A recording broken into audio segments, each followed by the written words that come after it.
আমি ডাক্তার সাইদা আনোয়ার,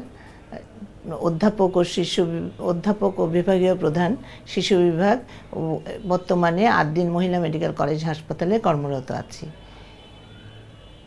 এখন আসলে এই সময়টা হচ্ছে বৈশাখ এবং গরমের ঠিক মাঝামাঝি সময়। এই সময়ে বাতাসে আর্দ্রতা অনেক কম থাকে, যাতে করে স্বেচ্ছাতে আবহাওয়ার জন্য শিশুদের অনেকাংশে শিশুদের যেহেতু রোগ প্রতিরোধক শক্তি কম, সেহেতু ওরা ডায়রিয়াতে আক্রান্ত হচ্ছে, নানাবিধ অসুখে আক্রান্ত হচ্ছে। আমি এখন বলবো যে ডায়রিয়াতে কেন শিশুরা আক্রান্ত হচ্ছে। আসলে ডায়রিয়া যখন হয়, বাচ্চাদের প্রথম 5 বছর পর্যন্ত ভাইরাস জনিত কারণে ডায়রিয়া হয়। এছাড়াও ব্যাকটেরিয়াও আসতে পারে, যেহেতু পানিবাহিত রোগ এটা ডায়রিয়া। এটা দূষিত পানি খেলে, কোনো বাসি খাবার খেলে, তাহলেও কিন্তু ডায়রিয়া হতে পারে। এখন ব্যাপার হচ্ছে ডায়রিয়ার কী লক্ষণ আপনার কাছে লক্ষণ দেখলে আপনি তাড়াতাড়ি ডাক্তারের পরামর্শ নেবেন। এটা হচ্ছে প্রথমত হচ্ছে শিশু নিস্তেজ হয়ে যাবে, পানি খেতে চাইবে না, অথবা পানি বেশি বেশি করে খেতে চাইবে, চোখটা হচ্ছে মানে নিচের দিকে দেবে যাবে, আর হচ্ছে স্কিনটা ঢিলা হয়ে যাবে। এখন বাচ্চা যদি এরকম হয়, তখন কিন্তু বাচ্চাকে সাথে সাথে কোনো হসপিটালে নিয়ে যেতে হবে, এবং শিশুর যে পানিশূন্যতার লক্ষণগুলি দেখলে সাথে সাথে কিন্তু আমাদের চিকিৎসা করতে হবে।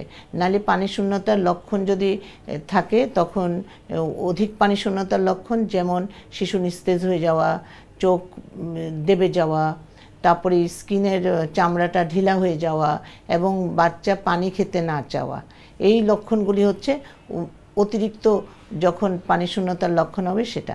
কিছু পানিশূন্যতার লক্ষণ হচ্ছে বাচ্চার চোখ দেবে যাবে, কিন্তু বাচ্চা পানি বেশি বেশি করে খেতে চাইবে, এবং স্কিনটাও ঢিলা হয়ে যাবে, তো খুব রেস্টলেস এবং ইরিটেবল থাকবে, বাচ্চা খিটখিটা মেজাজের হয়ে যাবে।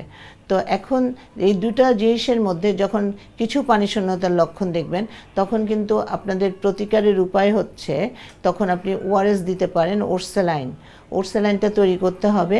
এবং যেই বাচ্চা 6 মাসের নিচে বয়স, সেই বাচ্চাকে যদি সে বুকের দুধ খায়, তবে তাকে ঘন ঘন মায়ের দুধ খাওয়াতে হবে। আর যদি 6 মাসের বয়সের উপরে হয়, তখন সেই ক্ষেত্রে বাচ্চাকে পানিশূন্যতা নিরাময় করার জন্য আপনাকে ওরস্যালাইন দিতে হবে। এখন ওরস্যালাইন কিভাবে আপনি তৈরি করবেন? ওরস্যালাইন তৈরি করবেন, বাজারে যে ওরস্যালাইনের প্যাকেটটা পাওয়া যায়, সেটা একটা 500 ml পানিতে আপনি প্যাকেটটা পুরাটাই আপনি গোলায় নেবেন, এবং 6-7 ঘন্টা রাখতে পারবেন। এবং প্রতিবার পাতলা পায়খানার পরই তাকে, যদি 10 কেজি বাচ্চা হয় বা 12 কেজি বাচ্চা হয়, তাহলে 12 চামচ করে, 10 চামচ করে প্রতিবার পাতলা পায়খানার পর আপনি দিতে হবে ওরস্যালাইন। এবং তাতেও যদি না কমে, বাচ্চার যদি পাতলা পায়খানা হতেই থাকে, সাথে যদি বমি হতে থাকে, এবং বাচ্চা যদি নিস্তেজ হয়ে যায়, বাচ্চার যদি চোখ আরও বেশি দেবে যায়, তখন কিন্তু বাচ্চাকে পার্শ্ববর্তী কোনো হসপিটালে নিয়ে যেতে হবে। এবং হসপিটালে নিয়ে যেয়ে সেই ক্ষেত্রে আপনার ওই যে শিরাতে আপনার কলেরা স্যালাইন অথবা কোনো চিকিৎসা দিতে হবে। এইভাবে হসপিটালের চিকিৎসা দিতে হবে। এখন কিভাবে আপনি প্রতিরোধ করতে পারেন? প্রতিরোধ করার উপায় হচ্ছে, প্রতিবার যখনই খাবার খাওয়াবেন শিশুকে, ততবার আপনি হাত ধুতে হবে, এবং প্রত্যেকবার খাবার খাওয়ানোর পরে হাত ধুতে হবে, খাওয়ানোর আগে এবং পরে 2 বারই হাত ধুতে হবে। এবং সাথে হচ্ছে বাচ্চা যদি টয়লেট ব্যবহার করে, টয়লেটের আসার পরে ভালো করে হাত ধুয়ে নিতে হবে। হাত ধোয়ার উপরে কিন্তু কোনো কথা নাই।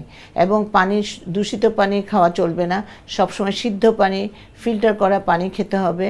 এবং বাসি পচা খাবার খাওয়া চলবে না এখন, কারণ একটুতেই কিন্তু নষ্ট হয়ে যায় খাবার এই আবহাওয়াতে। এই জন্যই তাজা ফ্রেশ খাবারগুলি বাচ্চাকে দিতে হবে। এইভাবে কিন্তু শিশুর ডায়রিয়ার প্রতিরোধ করা সম্ভব। আরও সম্ভব হচ্ছে, কিছু কিছু ডায়রিয়ার জন্য কিন্তু ডায়রিয়া হয় অনেক কারণে, ভাইরাস হতে পারে, ব্যাকটেরিয়া হতে পারে, কিন্তু কিছু কিছু ডায়রিয়া ভাইরাসজনিত কারণে কিন্তু রোটাভাইরাস ভ্যাকসিন পাওয়া যায়। আরেকটা হচ্ছে, যেটা একটা কলেরা ভ্যাকসিনও কিন্তু আছে ডায়রিয়া প্রতিরোধের জন্য। তাহলে এইভাবে কিন্তু ডায়রিয়া প্রতিরোধ করা যায়।